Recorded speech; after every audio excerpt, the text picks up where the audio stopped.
Hoje, galera, para vocês ensinarem como baixar a Aptoide.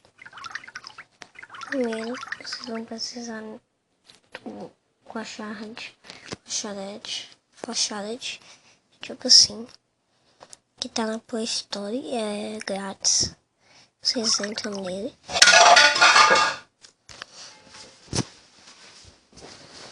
Vocês vão ter que criar uma conta. Mas se vocês tivessem, já podem usar. Então, vocês pesquisam aqui. Aptoide. Vai ser esse aqui o segundo. Você clica aqui. Apertar em download. Eu não vou apertar, porque eu já tenho. Aí vai fazer o download tudo. Aí vai aparecer aqui a Aptoide. Vou dar um exemplo para vocês. 2 exemplos, quer dizer. Diz que Safari.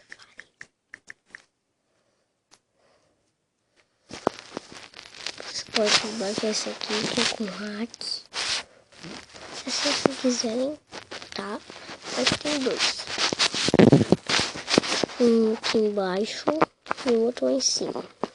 E ele tem esse aqui também, que eu acho mais legal.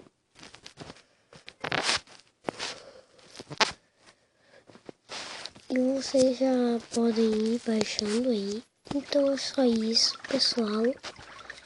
Como baixar a Aptoide e baixar 2 APKs, quer dizer, da Play Store, que são pagos, mas você vai baixar de graça. Mas você vai baixar. Aí você aperta aqui em instalar, aperta aqui, aí vai fazer o download e tal.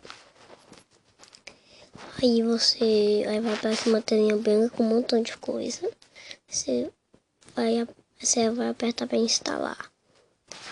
Você abre, aí vai aparecer tipo assim um link aqui.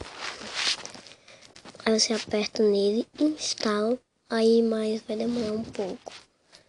Vai aparecer a aplicação não instalada, mas vai dar certo a aplicação. Então você vai apertar aqui no app e vai dar sucesso, você vai poder jogar. Então é só isso. Se vocês quiserem ver mais vídeos meus, vou ficar postando, tá? Falou! E não se esqueça de se inscrever no meu canal.